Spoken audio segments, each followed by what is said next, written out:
Bonjour, ici Andy de Santé Carnivore et aujourd'hui je te parle de 3 dangers à un régime cétogène. Hein? Un coach céto qui dit que c'est dangereux? Ben oui, si c'est mal fait, ça peut être dangereux. Danger numéro 1, manger trop souvent les mêmes végétaux. Et là, je rappelle le principe de base. Tous les êtres vivants, biologiquement, sont programmés pour survivre et procréer. Les animaux, par exemple, s'ils veulent survivre, ils vont éviter de se faire manger en fuyant, en se cachant ou en se défendant. Les plantes, c'est la même chose. Elles veulent vivre, donc éviter de se faire manger. Pour ça, elles adoptent des stratégies différentes. Elles vont fabriquer des pics, fabriquer de l'écorce et surtout fabriquer des toxines. Beaucoup de toxines. Toutes les plantes contiennent des toxines, c'est inévitable. Si tu manges du bœuf tout le temps, à tous les jours, il n'y en a pas de problème parce que le bœuf, en plus d'être hyper nutritif, ne contient naturellement pas de toxines, pas d'antinutriments. Par contre, si tu manges la même plante tous les jours, tout le temps, au contraire, là, tu t'exposes à une quantité, à une variété de toxines toujours la même. Et c'est là qu'il y a un danger. Pour être cétogène, les gens vont prendre le grand éventail de végétaux qui contient les légumes, les fruits, les céréales et vont en couper beaucoup. Notamment, on coupe les céréales, on coupe les patates, on coupe les légumes qui contiennent beaucoup de glucides et on se retrouve à une variété plus ou moins restreinte. Et là-dedans, la personne va avoir ses préférences. Elle va donc couper encore un peu. Et là, ça se peut que la personne, elle aime beaucoup les épinards, par exemple. Et j'ai fait déjà une vidéo sur les épinards. Ceux qui l'ont écouté le savent. C'est faible en glucides. On pourrait dire que c'est un bon aliment cétogène, mais c'est également très riche en toxines, en oxalates en particulier.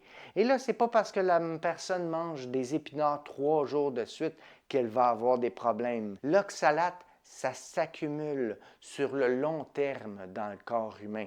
Ça se peut qu'elle entreprenne son régime cétogène et là qu'elle voit des bienfaits extraordinaires et qu'elle soit plus en forme que jamais.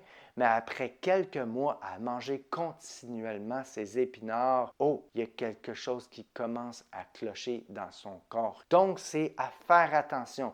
Je préfère que tu consommes peut-être un peu plus de glucides, mais que tu ouvres l'éventail de végétaux que tu manges.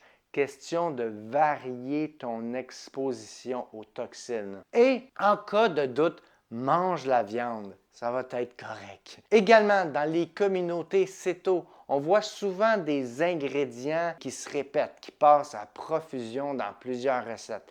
Par exemple, la farine d'amande. Et là, j'adore la farine d'amande. Ma conjointe fait des biscuits pour nos enfants à base de farine d'amande. Ça a une belle texture, c'est faible en glucides. Par contre, l'amande contient du cyanure, contient des oxalates, contient aussi beaucoup de gras polyinsaturés et d'autres antinutriments. Donc, si tu fais des biscuits de temps en temps avec de la farine d'amande, il n'y en a pas de problème.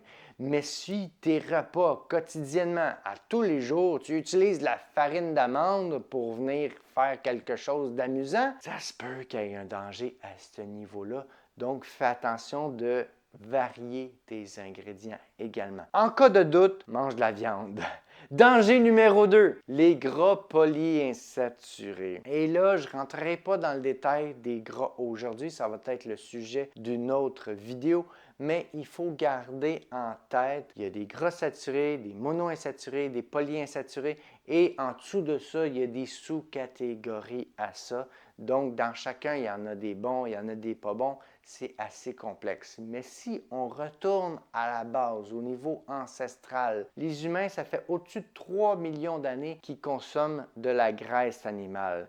Et ça fait au moins 2 millions d'années que l'humain est un prédateur, donc un chasseur, et qu'à travers cette alimentation-là, il consomme généralement beaucoup de gras saturés. C'est devenu la base de notre énergie et on devrait avoir ça comme base et intégrer en moins grande quantité, de façon modérée, des mono et des polyinsaturés. Là, depuis les années 1950, ça a viré de bord. Les gens essaient de nous faire peur au niveau des gras saturés et ils essaient de nous faire croire que tous les polyinsaturés sont merveilleux pour la santé. C'est pas aussi simple que ça. Dans les polyinsaturés, on peut cibler deux catégories en particulier. Il y a les oméga 3 et les oméga 6.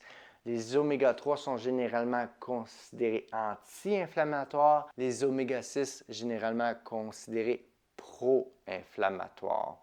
Donc, quand on a une bonne alimentation carnivore, cétovore, il n'y aura pas de problème. On va avoir nos gras saturés, on va avoir nos oméga 3, ça va bien aller. De nos jours, par contre, beaucoup de produits, les produits transformés vont contenir des huiles végétales qui vont être très riches en oméga 6 et également, les gens ont tendance à penser que les noix, c'est un super aliment et c'est très riche également en oméga 6. Donc, un régime carnivore, on va faire attention de limiter les glucides et on va se tourner vers le gras comme source d'énergie, mais encore faut-il choisir les bons gras. Et pour faire simple, en cas de doute, mange de la viande. Danger numéro 3, les édulcorants. Et là, j'ai rien contre l'utilisation des édulcorants. Mes enfants en consomment un peu également. Je pense que c'est un outil.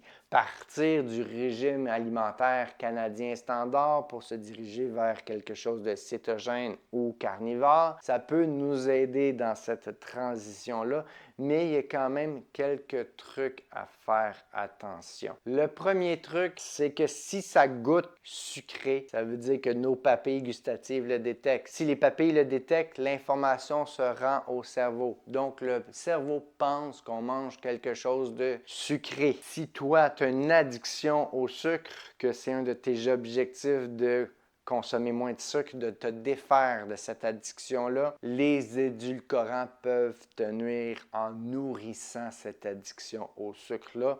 Je le sais, je l'ai vécu moi-même, je l'ai testé d'intégrer un peu d'édulcorants, puis à chaque fois que j'en prends un peu, j'ai toujours envie de plus. Je sens que mon addiction au sucre renaît en consommant des édulcorants. Ensuite, les édulcorants. Oui, il y en a qui sont naturels. On va en trouver naturellement dans certains fruits, par exemple. Par contre, c'est toujours des petites quantités. Manger l'équivalent de 3 cuillères à soupe d'édulcorants en mangeant des fruits, c'est difficile à atteindre. Aujourd'hui, c'est toujours pas nécessairement déterminé c'est quoi l'effet sur le corps humain de consommer autant d'édulcorants naturels ou pas. On ne sait pas vraiment. Il y a des études qui ont montré que justement les édulcorants pouvaient avoir un effet néfaste sur le microbiote intestinal. C'est logique, hein? Les bactéries dans nos intestins, normalement, il y en a là-dedans qui vont se nourrir à partir de sucre, puis là, tu leur donnes du faux sucre. Ça se peut qu'ils n'aiment pas ça. À long terme, ça peut être irritant sur le système digestif. Donc, quelqu'un qui a des problèmes à ce niveau-là, ça serait probablement à éviter. Donc, je résume. Attention, varie tes végétaux pour ne pas t'exposer toujours aux mêmes toxines. Fais attention à la source de gras que tu manges. Essaie d'éviter les oméga 6. Assure-toi que l'édulcorant ne devienne pas une béquille. Et tout ça, en cas de doute, mange de la viande. C'est tout pour aujourd'hui, j'espère que tu as apprécié. N'hésite pas à aimer, commenter, partager la vidéo. Récemment, j'ai aussi ouvert un compte Patreon. Là-dessus, je compte faire des suivis en groupe pour aider le plus de monde possible. N'hésite pas à faire un tour sur Patreon, ça va être dans la description en bas. Et sur ce, santé carnivore!